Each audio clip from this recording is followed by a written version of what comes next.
And it looks like you can't keep a good podcast down. Thanks so much for tuning in this week, everybody, to The Highway. I'm really excited about our guest this time. I have been reading horror since I can remember. I think I got a copy of Stephen King's It when I was about 9 years old. Way too young to be reading that book. So when I saw a book on the shelf that had a quote from Stephen King saying it was the scariest thing that he's ever read, well, I had to pick it up, and tell you what, it was a good decision on my part because I got to be friends with Mr. Paul Tremblay, who turned out to be a sword fan, and well, the rest is history. We're going to talk all about it.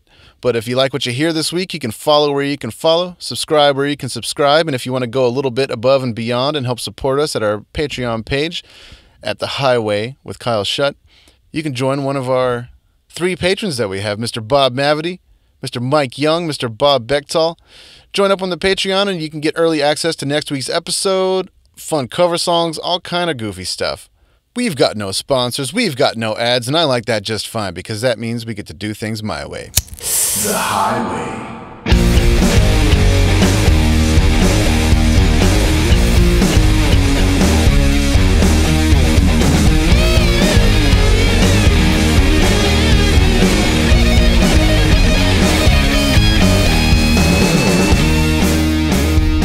Hey, what's up, buddy? Hey, Kyle. Glad to be here. Yeah, thanks for being here. Paul Tremblay, everybody. Auteur. What, are you an author? Are you a writer? Are you a... Yeah. What's your terminology? Sure. Writer. Author. Man of mystery. I don't know if there's a real distinction. Man of mystery. For those that don't know, Paul Tremblay is one of my favorite authors. I actually found out about you, much like I found out about Clive Barker, through a Stephen King quote. Oh, nice. So it's I don't know where it came from or where I saw, but when A Head Full of Ghosts came out, I saw that Stephen King had written a very complimentary recommendation on the cover, and I was like, well, if it's good enough for him, it's good enough for me. So and I did, and I read it, and it was a fantastic book, and I've read everything that you've written since then, and it's a pleasure to have you on. No, I appreciate it. Yeah, no, that Stephen King sort of, like, he tweeted about the book and ended up getting put on the cover, sort of changed a lot of things for me. And we have to say it now, right? I have to say hi to our common friend, Kenny Irwin. What's up, Kenny? Big Kenny.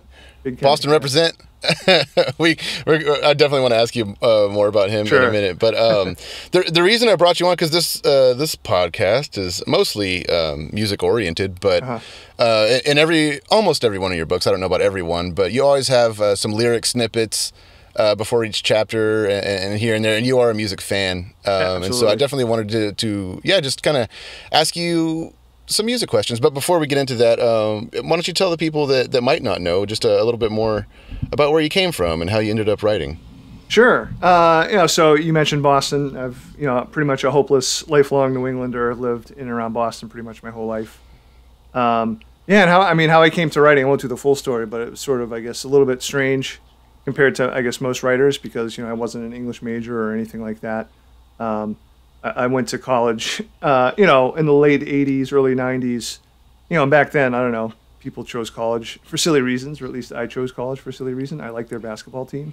But yeah, I was a math major. That was what I was best at, just sort of like floundering around. When I went to grad school for math, because I had nothing else going, 2 years later, that's when I fell in love with reading, which is sort of weird, to be the math major who fell in love with reading. But part of it was, like, my girlfriend at the time, who's now my wife, Lisa, bought me Stephen King's The Stand right before I went off to grad school, or the summer before I went off to grad school.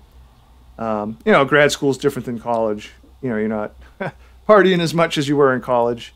Yeah. I have to be somewhat a little bit more serious. But also, like, I was doing the long-distance relationship thing, so I spent just a lot of time alone in my little apartment reading books, and I fell in love with reading. And actually, at the same time, I was trying to teach myself how to play guitar. So for most of the rest of the 90s, my dual creative hobbies were, trying to write music and also trying to write these weird stories. And I figured out I was a better writer than musician, so that's what I stuck with. You try to write some lyrics, and 300 pages later, you're like, oh, crap. I suck at writing lyrics. I mean, yeah. I don't know. I like to think I could be someone's below average rhythm guitar player. That's surprising you never would take a stab at writing lyrics. I know some other authors who actually did try to, like Michael Chabon. I know he wrote some lyrics for some people, and liner notes and stuff. But yeah, and so when did you meet Kenny? Because I definitely want to talk about our mutual friend Kenny Erman for a minute. Sure, yeah, Kenny of, oh my God, why is my brain broken? The hell's the name of his band? Sorry, Kenny, I'm old now. Motherboard. Oh yeah. Kenny was just like a lifelong friend. Well, actually, I mean, he's like best friends with my younger brother Dan. So growing up, Dan and Ken were hanging out. And I think the best part, if anyone's listening to this and knows Kenny, when I met Kenny when he was probably like a freshman or sophomore in high school, he was all about breakdancing and into hip hop. I can see that. Yeah, now. if you can imagine. Yeah. Kenny and I. Not that there's anything wrong, obviously, with either of those music choices or dancing styles. But yeah, Kenny's a good dancer. Oh, it still is. So no, he's just a funny character. It's just been, obviously, like I said, best friends with my brother forever. So just by osmosis, I got to take in a lot of Kenny. That's really funny. And you're mostly known for being a horror writer, but your first two novels were actually more of like a gumshoe kind of detective, private eye, sort of a Raymond Chandler kind of vibe. And I love those books, and but they have a real unique spin because the main character is narcoleptic, and it's written in a really hilarious way because it just, you go from like telling one part of like a linear narrative to the next paragraph is like, I woke up 4 hours later. Here or there. And it's really funny. Yeah. But that character, and we don't have to talk about it if you don't want to, but is actually based on a roommate of Kenny's back in the day that actually was narcoleptic. And I didn't know that until I think Kenny brought it up. And then Kenny said that he kind of had a hard time reading that book because a lot of those stories that actually kind of did happen. Yeah. In a way. I mean, they're fictionalized, obviously, but right. But I just thought that was a really unique and fun connection between those books, because then I read them in a totally different way after knowing that. Yeah, no, that's weird. That's funny. I forgot about that aspect of it, that you especially as the connection to Kenny. I don't know. I mean, I like, like most writers, I think, I'm always taking from what happens around me and from real life. So I think it's always weird for my friends and family to read any of my books because there's so much stuff that's in there that's from real life, but at the same time, it's definitely, it's not stories about those things. But, I understand that friends and family have a hard time, like, dissociating from that. Not like saying, oh, like, they disavowed the book or anything, but, like, my brother was worried that if my dad read A Head Full of Ghosts, he would think the father was him. Even though I took a lot of stuff from, like, my family's life. It's like, no, that's not, our father. He'll be fine. So yeah, I know that's got to be weird for everybody who knows stuff. But yeah, my Narcoleptic Private Detective, Mark Genovich, and actually those two books are being re-released in 2021. The Little Sleep in January, and No Sleep Till Wonderland in April. I don't know. Like, part of it was, when I wrote those books, I was in my mid to late 30s with young kids. So, I was living vicariously through my brother Dan and Kenny, who had all these wild stories about, living in Cambridge and, going to the shows that, for those few years and times that I really couldn't go to just because, my kids were so young. And some wild stories about roommates and other people that they knew. And I don't know, it's all grist for the mill. It all gets to go in the books. I just thought they were so unique. I love a good mystery novel too that just kind of has the payoff too. Sometimes you never know what you're going to get by the end, but I always really enjoyed those books. But what caused the turn into horror? Was it just do stories just kind of naturally come to you and you like gravitate toward that, or was horror something that you kind of grew up with and always kind of wanted to take a stab at? Haha. Yeah, I think I think a little bit of both. From some of my earliest memories in terms of, like, I hate the word consuming media, but or the phrase I should say, but my earliest memories of, like, watching movies and stuff was, we had a program in Boston called Creature Double Feature on Saturdays. And they would show two movies. Usually the first was Godzilla, and the second movie was, was more like a straight up horror movie. And I was a scaredy cat, so I was there for Godzilla, and the second movie would give me nightmares. My brother Dan, who I've already mentioned, is a huge horror fan too, so we just bonded over that. So when I first started writing, I didn't really question it. It was just this is where my interests lie. So actually, when I first started writing, it was almost all short stories, and all those short stories were horror stories. But for whatever reason, in my earliest writings, when I tried to do novels, they tended to be more like darkly humorous. I I don't know, which kind of makes more sense to me now because, horror and humor are so closely related, right? You can have one of two reactions to the horrors of real life is to be terrified or to, just laugh sort of satirically. Right. So for the crime novels, I just happened to have like this weird idea for them. And that was actually the hard part because I wasn't really steeped in crime. And, in a lot of ways I felt like a faker because, I wasn't like, I'd read crime clearly, but I wasn't like this big crime fan. And I was being introduced with these first novels as Paul Tremblay, crime writer. I was like, oh, who's that? So, when I was able to write A Head Full of Ghosts, like, 4 years after those books, it felt like, I was returning home in a way. So, I don't know, I'd still I'd like to think of myself as, just a writer, meaning, I could write whatever story comes to mind, but, my interests usually sort of go dark, so that's where I end up. The horror in your books is usually just kind of part of the backdrop, too. It's like you write very human stories.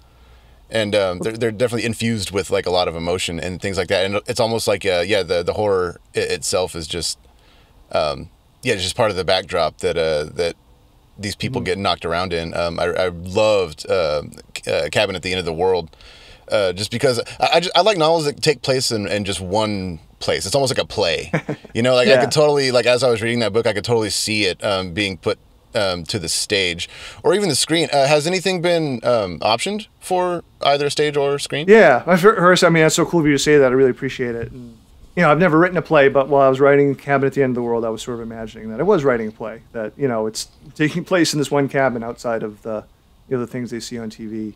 A Head Full of Ghosts has been optioned. Cabin's been optioned.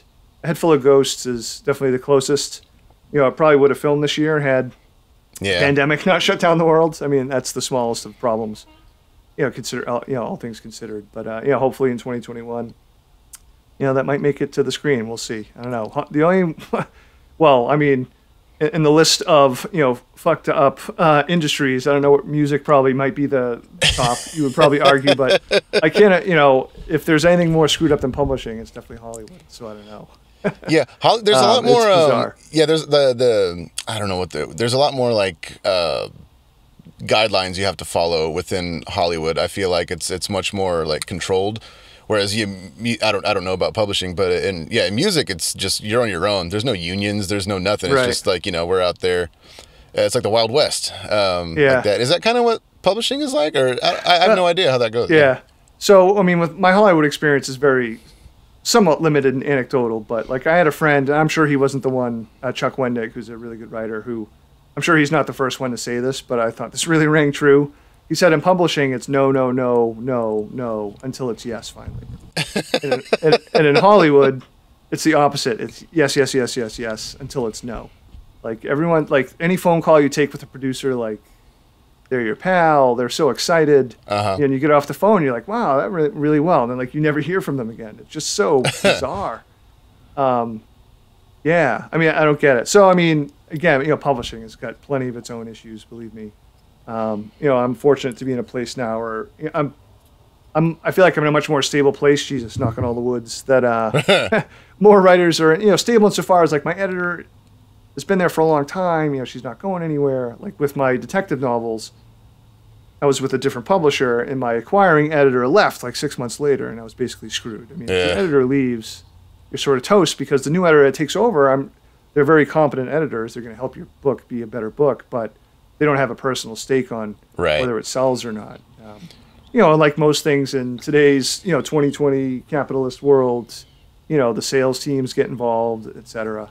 But in some ways, I feel somewhat insulated from that with my publisher, just because my editor is so awesome, and she takes care of all those worries that for me. But yeah, Hollywood's weird. I don't know how I got off on this rant, but yeah, those are the. It's two very strange industries. Yeah, it's not unlike the music industry. Whereas if you sign to this, major label that has a lot of money backing you, and then you have this A&R person that's fighting for you, and everything like that, and then all like 6 months later, that whole team is gone, and yes, you get assigned to somebody else, and all of a sudden you just get shuffled around, and it'd be a total nightmare. That's funny. I didn't really realize that it was the same with editors and publishing houses and stuff like that too, but a lot of similarities there. Yeah. No, in Hollywood, it definitely also seems like just way more people wanting to have a say in what actually happens, at least from the story side of things. Just in talking, I haven't written very many screenplays, and I certainly haven't had one put through. But in dealing with the screenwriters who've been trying to adapt my stuff, like they almost have an impossible task. They have to, they have to satisfy the producers, and if there's multiple sets of producers, there's all these different people who are going to give you notes, and then if a studio's involved, they're going to have people give notes, and I'm sure like all these differing opinions start to overlap and contradict. And then I don't know. It definitely what do they call it? It feels to me like a too many chefs in the kitchen kind of thing. Yeah, and what is it called? The test groups that they. Oh yeah, what are they called? Focus groups. Right. Yeah. Whenever they have to like, why do they get a say? This is weird. I don't know. Yeah, I haven't got to that point. Where I mean, I know it seems to be that so many of my favorite movies, especially from recent years. I'm sure there are counterexamples, but it seems to me like so many of my favorite movies are all sort of independently produced and written and directed by the same person. I don't think there's any. I don't think it doesn't take a genius to be like, well, because this person telling the story got to tell the story without having to have other people who aren't necessarily writers or directors intercede on how to tell the story. I don't know. Yeah, makes sense. But I will freely admit I also know like practically nothing about making movies, so I'm just like the whiny writer. You will soon. I have a feeling that you will know way too much about making movies pretty soon. We'll see. Well, I mean, I don't want to talk about it, but we have to talk about the pandemic. Obviously, stop the whole world. I'm sick of hearing about it, but you wrote a book about a pandemic. Well, I wouldn't call it a pandemic because it's more like a local epidemic, I guess. That's correct. But I mean, you wrote the book over the course of like 2 years or something like that, and then submit it for publishing and everything, and then Corona hit, like before it even came out. And wow, like what you can say what you want, I guess, about it. Sure. But I did want to ask though, like what kind of like weird fan blowback did you get from people that thought you like cranked it out in 2 weeks or something like that? Like did you have any like kooks like that? So I really try my hardest to avoid the kooks. So that would mean like I don't read my Amazon reviews, and I don't read Reddit threads, and I don't read Goodreads reviews, and I sort of learned the hard way. Smart though. So I'm somewhat insulated from that, although like just being online, you can't avoid it. People tag you in like weird, negative reviews sometimes. But yeah, I mean, so Survivor Song, it's about an outbreak of a super rabies virus in Massachusetts. I'm glad you pointed out that it's really an epidemic and not a pandemic. But I totally get if people read the book, because everyone who's reading the book are reading it now. Yeah. And so, like, you can't help but think of COVID. And, I started the book in July 2018 and finished it in September of 2019. So I had no inkling of what was going to happen. So yeah, it's been just an extra weird experience. Partly because I hate doing research, Kyle. Can I admit that? So I have my sister help me with a lot of the medical research and what the local response would be, because my sister is a nurse at one of the biggest hospitals in Boston, and it was amazing. I got to work on this book. Usually it's such a working on a book is in some ways a lonely enterprise, but when you find ways where you get to actually work with other people, it's a lot of fun. So here I was. I got to do research with my sister. It was amazing. It meant a lot to me. And then as the book was getting ready to come out, the book sort of got tied up with, my super concerns and ongoing worries about her health and safety because, she's in the thick of it. So it was weird. I don't know, but hopefully there's a light. I don't know how long the tunnel is, but hopefully we're seeing a light. And my sister included, she's actually getting the vaccine tomorrow, and she sounded like excited for like the first time this year, really. Man, so, I can't imagine what those people are going through. But in the book though, you got a lot right. I wouldn't say you got anything wrong. But reading it when you kind of at the end, I don't want to spoiler alert. Anyone that hasn't read Survivor Song yet, please go listen to something else for 5 minutes. Your numbers were pretty accurate for the region, but reading it at the time, I was like, oh man, he was way off. If you do that, was there anything that you were surprised at that ended up different than how you imagined it being written, or I mean, as you were writing it? Yeah, well, I mean, it's hard because I've really tried to not compare like the illness of the book to what's in real life. But that said, I don't know. I think one of the things that made it, I think, feel like really holy crap. This is a lot like COVID was because of my sister. I mean.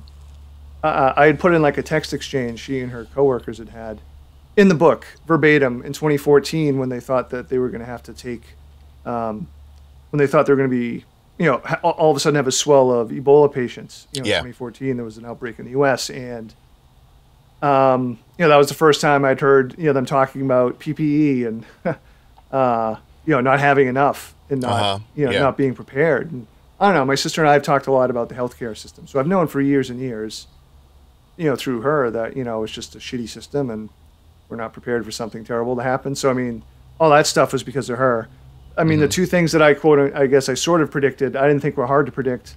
One was that, given who the president was, that, the response would be shitty. If anything, I definitely underplayed how shitty the response would be. And, I really, for actually 4 novels now in a row, like one of my obsessions has been like the effect of misinformation on everybody, and also just the glut of information. So, in The Cabinet at the End of the World, which we talked about briefly, there's a question as to whether the invaders are just people who have consumed a lot of misinformation or people who consider themselves targeted individuals, and that sort of plays out in Survivor Song as well, where there's sort of this, ultra-white conspiracy theorists that have racist theories about the virus. And again, I didn't think that was hard to predict. You were right on the money with that one. Yeah. Yeah, I think the only thing, again, is like I had no idea how mainstream that would become.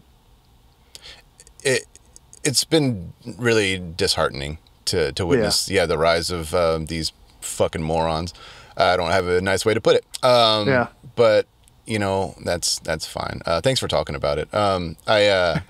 We kind of skipped over Disappearance at Devil's Rock, and but kind of getting back to it, which is kind of it's a slow burner of a story. It's a little bit different than the rest because there's a little twinge of paranormal in it, but it's mostly a very human story. But what I love about it is that you brought 2 of the characters back from that book in Survivor Song, and I picked it up immediately because of your little colloquialisms that they say or whatever, nice. And I was just because Stephen King is obviously famous for that. But whenever I was growing up and reading King, it was almost like an unspoken thing that there was no internet with like YouTube videos explaining the whole multiverse. There wasn't even the term multiverse back in those days. You just kind of had to read every Stephen King book and put the puzzle pieces together yourself, and I thought that was really fun. Was that intentional, or did it just kind of like come up? Because all your stories kind of take place in the same region so far, anyway. Yeah, I mean, maybe a little. I think like a little bit of both. Like when I was writing the book, I really knew what the beginning was and what the end was. So this is typically me with any book. And then I have to figure out how to get from point A to point Z. Mm-hmm. So I knew at some point in the book that I wanted Ramola and Natalie to come across some like young zombie experts, a little bit to serve the reader, to like almost like be a wink for the readers. Like, we know that people would be comparing what's going on to zombies. And also maybe a little bit of comedic break, because it is a pretty stressful book. Mm-hmm. And so, but what ended up happening was like, I already have a couple of zombie experts that I use in another novel. That'd be really cool to bring them back, and they'd be 4 years older. And so just that little idea, I don't know. I hope it makes the book better, not just because there is this connection, and you can certainly read the book without having read Disappearance at Devil's Rock. Totally. And, I enjoyed that, like, when I actually sat down, when I actually did write the book and I got to their parts, I thought it was kind of cool to have the juxtaposition of the 2 friendships, right? Because the main friendship is between Ramola and Natalie. They're adults and they've been friends for a while and they've had the ups and downs. Then you have these 2 teens where, when you're teenagers, even late teenagers, your friendship is so intense and sometimes almost irrational in like what you would do for each other, Right. Yeah, so I thought, it ended up being, I hope, sort of it worked that way, that I got to compare those friendships that way. I really enjoyed that. I don't want to talk about their ultimate fate, but it was really it was special to come across that in the book. So thank you for doing that. Thanks, man. But going back to Devil's Rock, though, I love that it is a real rock that that you post about sometimes that I've seen. I was like, holy crap. That whole national forest or whatever is actually real. You can go there. Like one of these days, there's going to be the Paul Tremblay tour bus you can take, all around New England.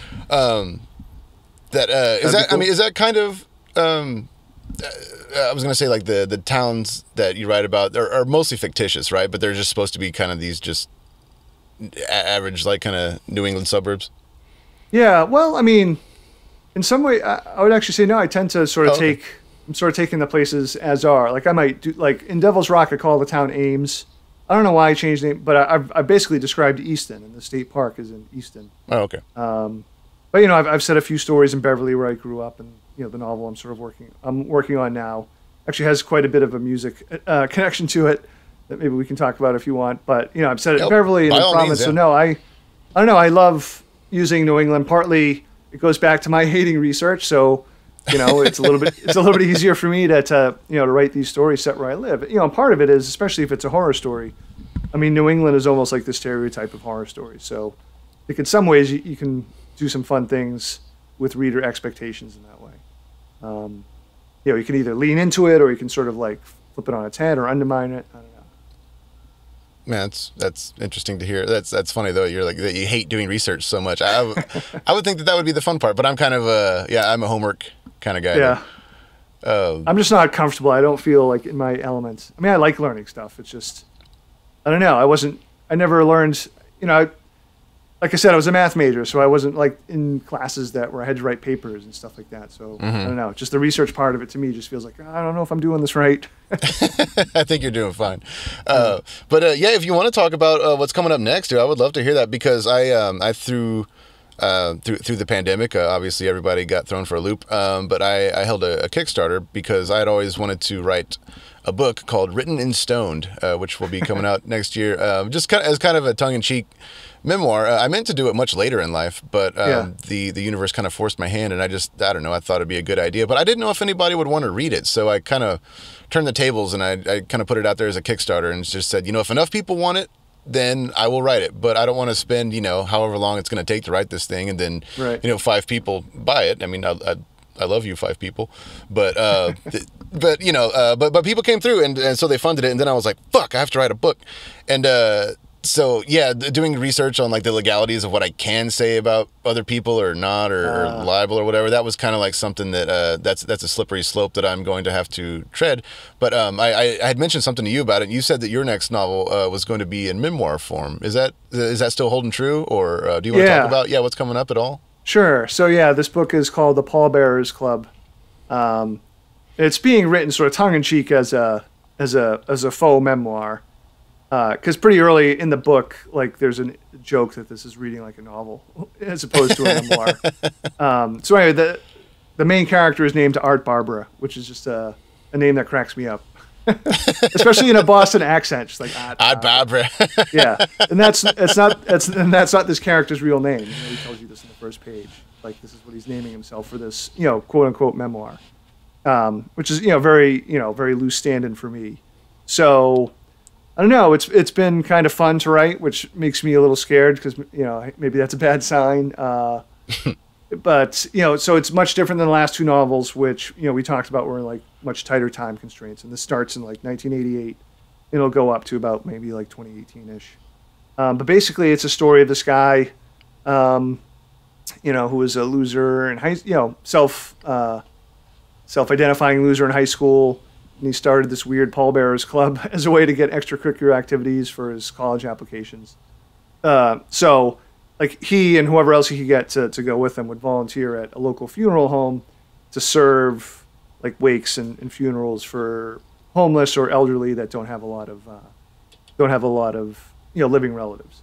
Yeah, so it's kind of sweet, but it's also still kind of weird and morbid. I was gonna say that's dark, bro. That's dark. Yeah. So this woman who's slightly older than him, he's not sure how much older, sort of ends up joining the club, and she becomes like this weird, maybe supernatural figure, you know, throughout his life. And the music connection is, I spent a lot of the book talking about like how much music means to this character, and he's a big Husker Du and punk fan, and after he gets through high school and in the sort of middle years of his life, he's just played in a lot of a string of bad punk bands that don't go anywhere. So anyway, I get to talk a lot about music, you know, that I enjoy and like, and you know, hopefully, my hope is that the book is kind of funny for most of it, and hopefully kind of scary in the parts that are supposed to be. You know, so not like, you know, typically if you say like a horror comedy, like if you think like a Hollywood horror comedy, it's the horror parts or the parts that you're sort of laughing at. Yeah. And I'm hoping more. This is it's a humorous situation for most of it, but the horror parts aren't the funny parts. Mm-hmm. I guess the other part I would add to it is this other mysterious woman who's this big part of his life. At the end of every chapter, she sort of she writes in, she comments on the memoir because she sort of got a hold of it. She's commenting at the end of each chapter saying, "Oh, this is bullshit," and maybe she's even like writing like margins and stuff, like writing within the margins of the story. So I don't know. Hopefully, my publisher will let me do that. I can't wait to read it. Do you mean like almost like picturesque, where it's like actually written in on the side? You know what I mean, and like notes and stuff like that. Yeah, that's what I hope. I've seen a few books where you've seen like, I've seen a few books where you can have like what looks like handwriting in the margins. Where I mean, I think if worse comes to worse, we would do, treat it as footnotes, like her comments in the margins. We would probably have to do that for like the ebook version because of how ebooks get put on your screen. But I'm hoping for the print version that we can do like what looks like handwriting in the margins. Sure, because I mean, what's his name? Mark Danielewski with House of Leaves.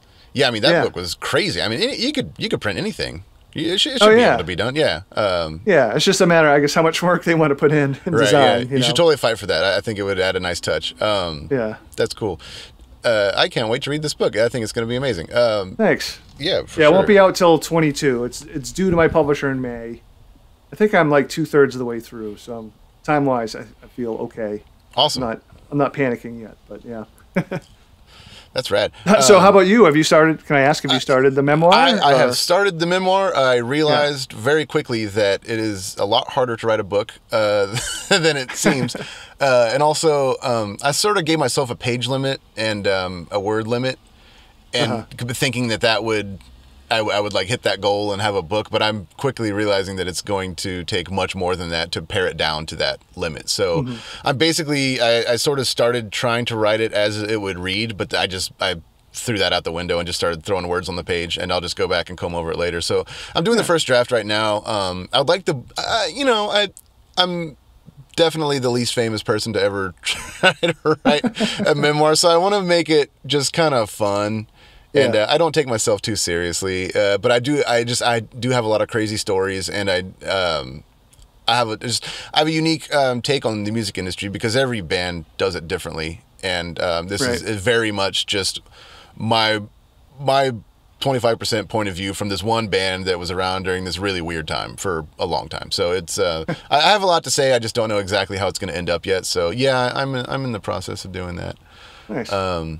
We'll see if I write more. I don't know. I kind of wanted to make it less linear than I think it's going to end up being, but I think I have to tell my story first before I go off writing other things. Some of my favorite books, like from people that weren't authors, like Anthony Bourdain or Lenny Bruce, anybody like that, like they really had to like tell their story first before they went off and wrote anything else kind of crazier. But we'll see how that goes. I gave myself a year to do it, so I think I can. Nice. I think I can knock it out. But would you mind? We don't have to if you don't want to, but talk about your profession at all. Your actual profession, because you are a math teacher. I am high school, right? Yes. Yeah. Do you ever have any students find out who you are as a writer, or any parent fans, or any parents that get concerned when they find out the kind of shit that you're writing? Well, if there's concerns, I haven't had any said to me directly. But I mean, that's good. I got to a point where, my classroom, I've got Stephen King posters up, and I've printed out the nice things he said about my books, and I have all that stuff on the walls. Okay, so cool. they know. And I've had a few parent-teacher conferences where like the mom was like, "Yeah, okay. My kid's doing fine. Let's talk about this book I just read." So that's been kind of funny. So now my school has been, all things considered, very cool about the whole thing. I mean, I've been. It's funny. I started teaching.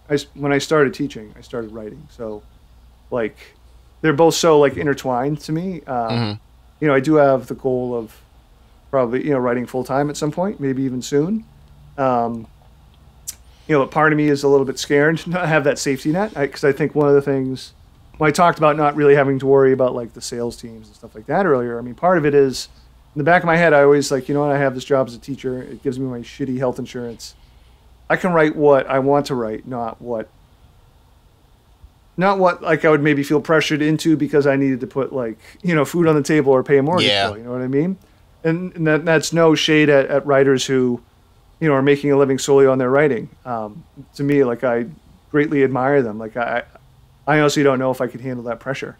You know, I'm going to try to find out at some point, I think. You know, it'll be easier obviously if a movie gets made. I think if that happens, then it probably will. But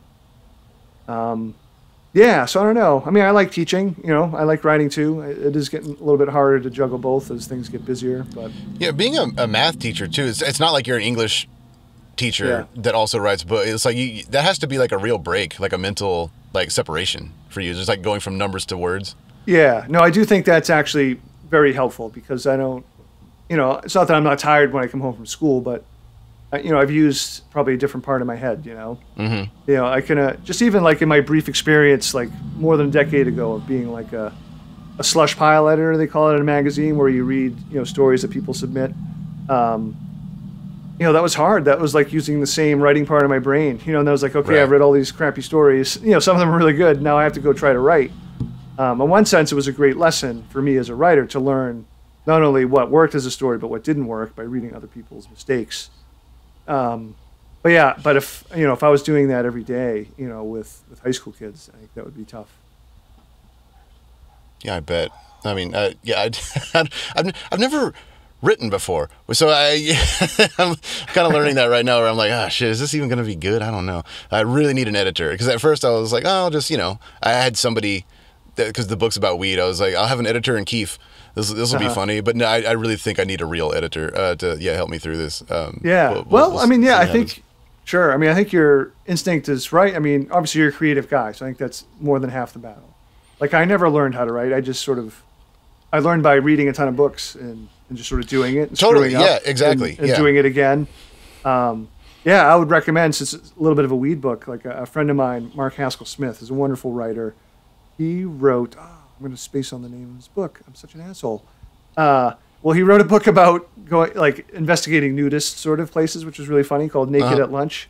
But the book before that, I'm sorry, Mark. The book before that was because he's a big weed advocate, and he essentially sort of traveled the world, you know, testing different strains and talking about sort of weed culture too. So, The Heart of Dankness. That's what it is. The Heart of Dankness. And he's a very funny guy too. So I think you'd really enjoy.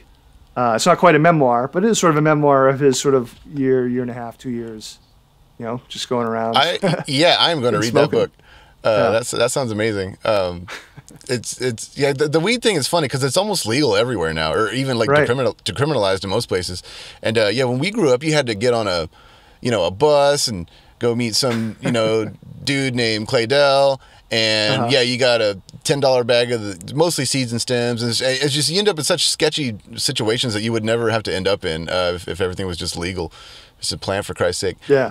But yeah, so it's funny just seeing it change. I kind of want to talk about some of that too in the book. But it's funny. So yeah, Mark's book is cool because it's I think it was written right before sort of the rush of so many states legalizing. I think obviously California had legalized it at that point. But it was before, like it is now. So no, yeah, it's definitely a good read. That's awesome. As far as like earlier when we were talking about family and friends having a hard time reading your books or anything like that, have you, especially considering some of the things you do to your characters, have you lost any friends or had any friends like be like, you're not allowed to be around my kid anymore or anything like that? No. I mean, it is. I do feel like I live this weird double life because at school, the kids know, but I'm their math teacher, so they don't, they still don't think I'm cool, which is fine. In my lowest moments as a teacher, I've said to like a class, like when they're giving me shit, it's like, you don't understand. Outside of here, there are a lot of people that think I'm cool. So I don't know, like school is just it's a private school. I just sort of do my thing. And like the writing doesn't really come up in the day to day. And then like, I leave, if I go to writers conventions, obviously this is before COVID life, I'd go to a bunch during the year and it was just like, wow, this is, I almost feel like I'm a person with one foot in like two weird different worlds and not 2 feet in there. And that could be a little, I don't know, it messes with my head sometimes. I enjoy it. I mean, I've gotten to meet so many cool and different, kinds of people. I feel like I have at least a little bit of a, I don't know, enlarged perspective because of it all. Whatever that means. But no, I've never had anybody disfriend me or disown me over. Most of, so many of my friends now are other horror writers or horror readers, so they get excited if I put them in and kill them or something. Hey, you can kill me anytime, bud. Yeah. No, I guess the only bummer recently, my dad's a sweet guy, but unfortunately his brain has been taken over by the misinformation that we've been talking about. So his comment on Survivor Song was like, I loved it, but you shouldn't have had the politics in there. And that was like, 2 lines about Trump, shitting the bed with the response to this epidemic. So yeah, for real. I don't know. That was a bummer. But, most of the time everyone's fine, including family. They pretend to be horrified. Like, this is them. I'm like, yes and no, it's not them.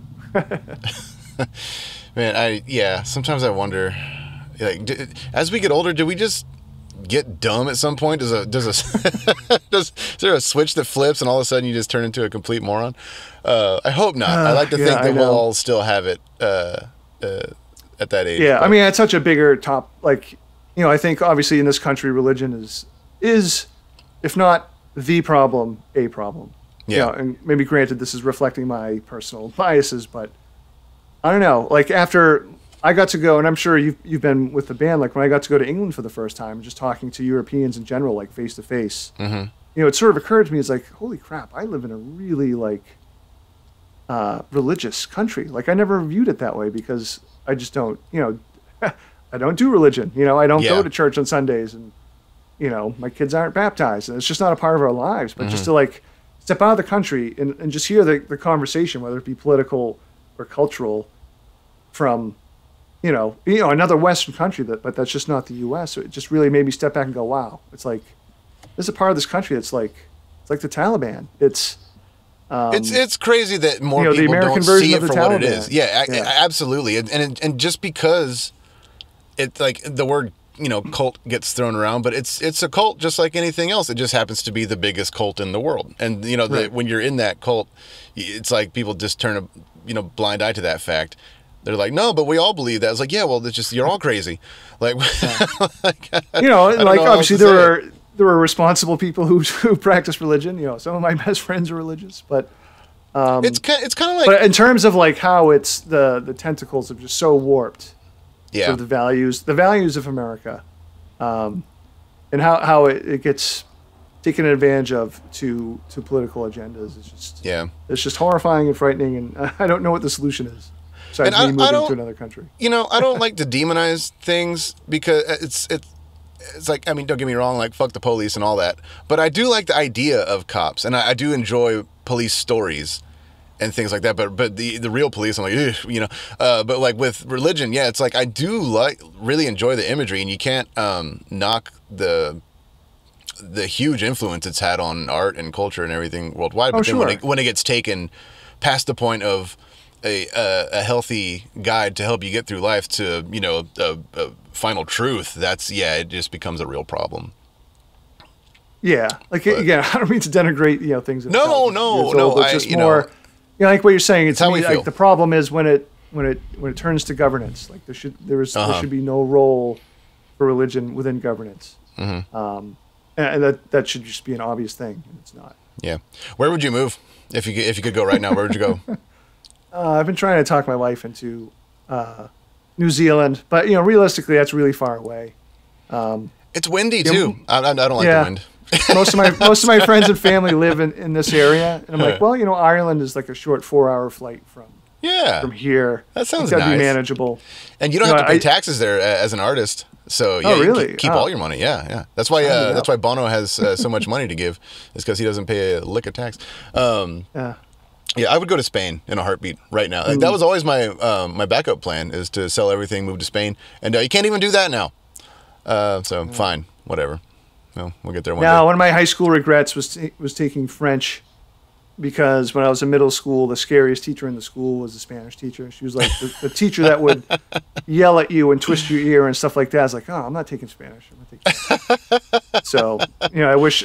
So I know only one lousy language. So that is a definite regret. So I can't. That's the thing. It's like I don't want to move to a country I don't know the language. You'll pick it up quick. I don't know. We'll see. Have you ever? Did you do a proper book tour ever, or is it more like just like flying conventions and things like that? I was supposed to have one this summer, unfortunately, but womp womp. Sorry to bring it up. That's okay. No, but I guess like mini tours. Although I had one in England. That was my British publisher. Took me around for a week. It was like trained to went to 5 different cities, and I guess that was sort of my first old school book tour. Most of the time, like in the U.S., I'm hitting cities in New England and New York City, and maybe some other city. But the England tour was so much fun. It was one of the best experiences I've ever had. Is it like a rock and roll tour where you just like stay up drinking whiskey and getting crazy till 5 a.m. and then wake up at 8 a.m. and go to the next place? It wasn't quite 5 a.m. But no, there was a lot of going to pubs and drinking with other writers. Yeah, I mean it was it wasn't like tearing up hotel rooms. I did on one night end up having what they call a traditional British dinner of just of crisps and ale. Yes. Because it was funny. I was in Bristol and I'd done an event. Oh God, I love Bristol. It was close to like 10:30. It was just a weekday too, and so my publicist Lydia, who's become a dear friend, she was like, "Hey, there was a group of us. Oh, we should try this pub over here." Like, so we sort of walked by like a chain restaurant, which is fine. I didn't want to go to a chain, so we went to this pub and it said, "Hey, you're going to serve." On the window, it said serving food until 10:30, and it was like almost 10 at that point. So we sat down. It was like, "Oh, can we order food?" And like, "Oh, sorry, it was slow." So the chef decided to leave. It's like, what? The one American part of me was like, that would never happen. I know that's pretty standard for England, honestly. So like, so they just ordered. We just got a bunch of potato chip bags and beer. And when I went back to the hotel later, I convinced them to give me a ham and cheese sandwich before I went up to bed. But that was a really fun night. It was an amazing night. That's great, man. Well, hopefully you can do another one when this new book comes out. But until then, I don't want to take up all your time. Thank you so much for sitting down with us and gabbing about all your books. I'm a huge fan, and it means a lot. Thank you so much. No, thank you. Anytime. Yeah, of course. And your first 2 novels are getting reissued. What do you say? One's coming out in January. And yes. When's the other one coming out? So in the U.S., The Little Sleep is coming out January 26th. And in April, the second one, the follow-up with the same character, No Sleep Till Wonderland, is coming out on April 21st, I think. And in the UK, they're publishing both books together in an omnibus at the same time in early April. That's awesome. Anybody out there, if you haven't read them, please pick one of these up. They are fantastic. I would not lie to you. I promise. And thanks again, Paul. I really, really appreciate you coming on. Thanks, Kyle. Yes, sir. You want to play us out? I don't know. I usually we have musicians on. They pick a song, but I don't want to. I guess I could put a chapter from one of your audiobooks. I don't have. Got nothing to play. Actually, it's funny. My guitar is almost in reach, but no one wants to hear me play. Okay, especially when it's not plugged in. We'll let you off the hook. Yeah. Thanks. All right, man. Well, we'll talk soon. All right. Thanks, buddy. Thanks so much for tuning into The Highway this week. A big shout out to Reverend Guitars, Railhammer Pickups, and Earthquaker Devices. If you liked what you heard, you can follow where you can follow, subscribe where you can subscribe, and if you want to go one step further, you can support us on Patreon at The Highway with Kyle Shutt. For a few bucks a month, you can help us keep this party going, get early access to next week's episode, and even get yourself a shout out.